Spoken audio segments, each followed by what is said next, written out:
Here we go. Hello, Top Fan Rivalry followers, and welcome to Monday. Welcome to a new week. Uh, things are going well in Blue Land. This is Bleeding Blue. I'm Bill. That's Mikey. How are you, Mikey? Doing well. Beautiful. Beautiful. I like it. So, as we typically do, because he bleeds blue, I bleed blue. This is a simple, easy episode. We are recording this a couple of days before you actually will air it. So, if some of the numbers seem a little off, don't think too much into it. But since we last recorded last week, the Dodgers are 3-2.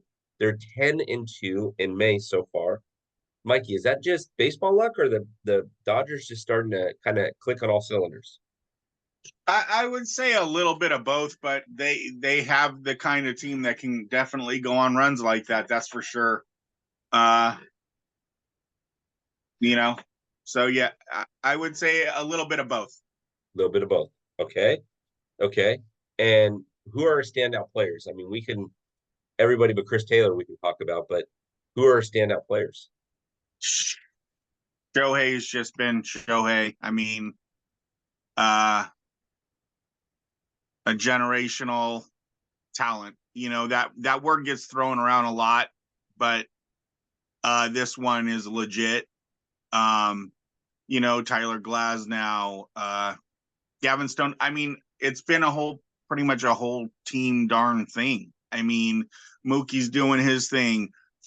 Freddie just is Freddie. He's not off to the start he was last year, but he's steady Freddie, just steady Freddie, not flashy, not, whatever, just a grinder. He just grinds you and gets stuff done. Teoscar Hernandez, I mean, the things the Dodgers did in the offseason, their ads to the club have done, Andrew Friedman is a freaking genius. I mean, he plays chess while the others play checkers. 100%. Glasnow's been amazing. Got him in a trade, right? Yep. Yep. Teoscar, free agent signing. Shohei, free agent. Yamamoto. Am I missing anyone? No. I mean, you I pretty mean, much nailed it right those are there. the big four, and every one of them has done very well. I mean, Very well. they've exceeded, my expectations. So, it's been a team wide thing, Bill. It's been fun to watch. This last 2.5 weeks, they've hit, they've pitched, they've played good D. They look like they're having fun. And it shows in the standings in the National League West. Everybody else seems to be spinning their tires around 500. Yeah. So the one person that I wanted to throw some shine on, and I think it's worthy of it. You mentioned him briefly. So he's never going to be the household name. When you talk about the Dodgers, you think of the Clayton Kershaws, right? First ballot Hall of Famers. You think right now Tyler Glasnow, Shohei, Mookie, Freddie, right? Even Will Smith. But let's talk about Gavin Stone for a second. I mean, this kid is just flat out good, period. I don't know how else you say that. And he's, what is he, 4-1 right now, something like that. Yeah. He's coming in relief. He's started games. He started one in San Francisco. I mean, he looks good. Tell me I'm Yeah. wrong. I think from the get go this year, they've just had him as a starter, which is good. When they brought him up last year, he didn't have a lot of success. Let's be honest. Yep. But I think they said he worked on his slider in the off season Mm-hmm. and adding that pitch along with a 95, 96 mile per hour fastball and a lights out changeup. I mean, the guy's changeup is unreal. Right. That's 3 above average pitches he has going right now. And, he's been fun to watch because I was a little, taken aback last year. He was, he was talked about a lot last year, him and Bobby Miller before Bobby Miller came up, you know. Um, but coming into this season, I knew we had a lot of pitching, and I just I didn't think Gavin Stone would be that guy, and he has totally said he shook his finger at me and said, "No, Mike, no." You know, he's been Step off, baby. I phenomenal. got this. Yeah, he's been phenomenal. You know, especially coming off what we saw last year. It's been a very pleasant surprise. Yeah, yeah, no, 100%. And I like this guy. It's been a pleasant surprise. The Dodgers are already top heavy with pitchers. Walker came back this week. Doesn't look dominant, but he's going to get there again. Remember, this is a contract year for Walker, so Yeah, he's got to perform. If he has a mediocre season coming off Tommy John, he may not be a Dodger next season. Because remember, there's this odd player named Shohei Ohtani that's going to start pitching next season. yeah. So, And then you got to remember guys like Dustin May's going to come back sometime.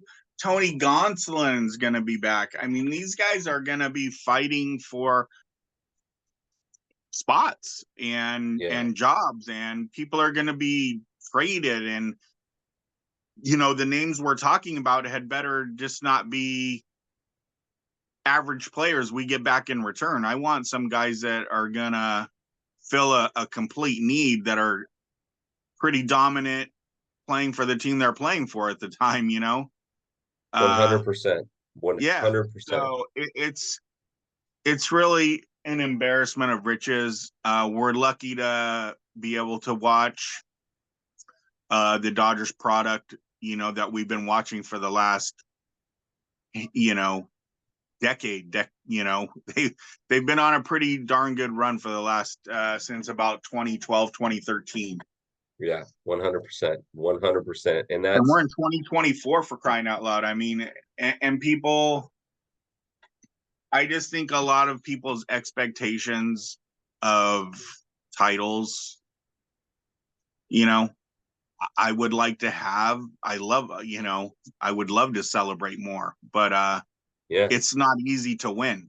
It's just, there's no, 29 other teams that want the same thing you want, and things have to break your way to win. So in the long run, like that. So yeah, no, you're absolutely right. And I kind of joke about this, to be honest with you. I kind of joke about it and I call it pre and post 2017. If you're a post Dodger fan of 2017, meaning you've only been a Dodger fan for the last 8 years or so, you know what? Enjoy it. But it always hasn't been that way, right? There was a lot of lean years. Mikey, you remember how excited we got about getting Manny Ramirez, and when we went to the divisional series or the championship series against the Cubs in 16, because we hadn't yeah, seen that, yeah, right? I mean, and then when we finally get to the World Series in 17, we hadn't seen that in a while. yeah, So it just felt good. And yeah, so Dodger fans enjoy as Mikey says, the embarrassment of riches. man. Uh, I mean, any players you'd like to see kind of improve? I mean, any improvements needed on the player side? I mean, it's when when you're 15 games over 500, it's really hard to talk about improvement. But talk to me here. yeah, I mean, I just think Chris Taylor, I feel bad for the guy. I just, his chances are few and far between now. He's not playing well when he gets to play. Yep. Andy Pajes has come up and, got off to Yep. a really hot start. He's kind of come back to earth a little bit. So we'll see if he can make some adjustments and be a keeper, you know. Yep. Uh, but Chris Taylor, and, as Pajes and then Hayward comes back, you could have some tough choices because James Outman hasn't got off to a great start either. No. Defensively, the guy will run through a wall for you. Yep. Uh, He'll play some really great D, but the hitting has been way under par. So, you know, Yeah, it is what it is. It's a tough sport. Baseball is hard. I mean, like we've said a million times, you can go 3 for 10 and be a 300 hitter, and that's going to get you in the Hall of Fame probably. 1000%, That's 7 1000%. times you're making outs out of 10 at bats. I mean, Mhm. that's how hard baseball is. Just Oh, that one kind of stat. So 100%. it's not for a lack of trying. And then once someone like Chris Taylor and James Outman are started off like they've started, it gets mental for them too. So yeah, those are the 100%. two main ones offensively. On the hitters side, pitching, I our bullpen is a bunch of real no namers really that have just locked it down recently. We have some guys coming back hopefully pretty soon. Um, I can't really think of too many pitching disappointments really. Neither. Gosh, you would last year we'd say Thor at this point. Wow, Noah Syndergaard's been horrible.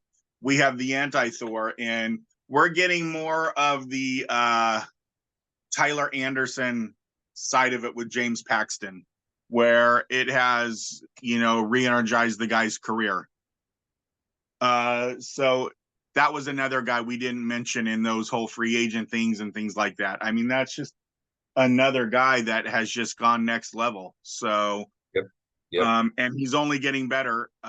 He had that funk where walked he walked 8 dudes in a game and No. gave up 3 runs. I mean, that doesn't even count the hits he gave up. I don't know. I don't remember the stat in that game, what his whip was, but it wasn't good.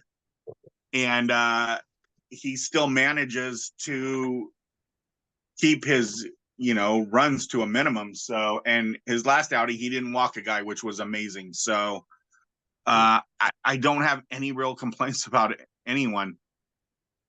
Yeah. Walker No. Bueller, people might say, well, geez, he's pitched 2 times now. I mean, it's going to take him a while to get comfortable back there again. And it's been almost 2 years since, you know, his second operation in how many years? I mean, so by the after the All-Star break, I think he'll be one of those guys you talk about where he's the guy, in a 3-game series, you don't want to, you got Glass now. Just say Yamamoto and Bueller. I mean, or you can mix in a Paxton I mean, like I said, in the playoffs, if we can keep our guys healthy, we should be fine. We have plenty of pitching depth. It's 100%. crazy. Yeah. 100%. I agree with that. And that's a very, very good call. And again, we've talked about this before. It's a lot different when you're in AAA. So when you're in OKC, right? If you've been to the show, if you're a Walker Buehler who you were opening day starter, you know that you're going to be back in the show. Playing at OKC is a whole different side of it than playing at Dodger Stadium, pitching at Dodger Stadium. And so instead of pitching in front of 8,500, you're now pitching in front of 55,000. So we got to give him some time to get back. Yeah. So Mikey, It's a whole different adrenaline level. exactly. So for those of you that are listening, again, A, this is going to go on YouTube for free. B, you're hearing this on Monday. Now we recorded it a couple of days early. Okay. So the next question I asked Mikey is going to be something where you guys are listening to it and going, well, you guys already know the answer to that. So that being said, and don't forget that this is on YouTube, but there's only a couple episodes that are going to be on YouTube. Then it goes back in the vault, like Disney, like Fantasia. Mikey mentioned that on The Odd Couple. They release it every couple of years because Disney's going broke. Something I don't know. But Mikey, the next two series before we record again are the Reds and at home and the Diamondbacks. Just some thoughts on those series. Those are two young, talented teams that if you don't play well, they'll embarrass you. So I know the Reds have been slumping as of late. The Diamondbacks haven't got off to a very good start either, but they have some solid pitching and good young talent. That it's a 4-game series with the Reds. Um, that Ellie De La Cruz he's like a Shohei kind of guy where you want to watch it, you want to watch his at bats. Yeah. He's that kind of talent. Obviously not as polished as Shohei, but he shows glimpses of stuff like that. Yeah. So, two tough series coming up.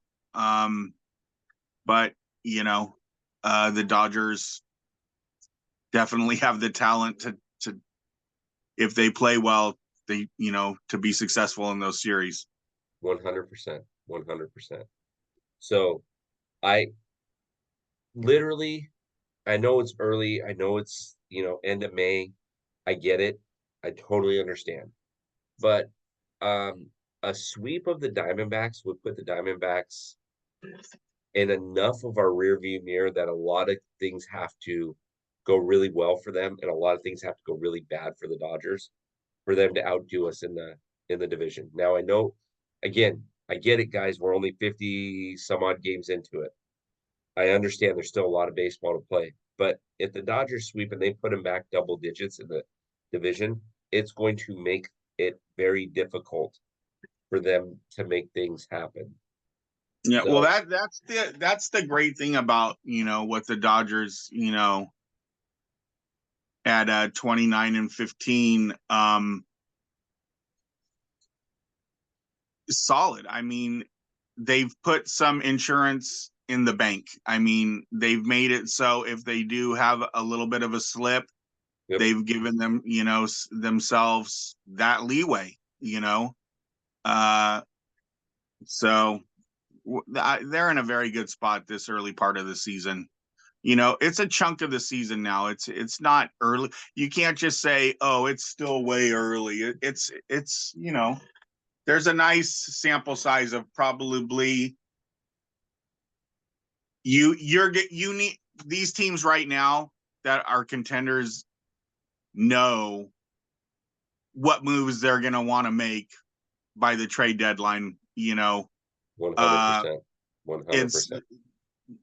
you've had enough sample size to, do you want Chris Taylor to be a right-handed pinch hitter off the bench? Are you looking to upgrade now because you've seen that he just doesn't have it this year? It's not there.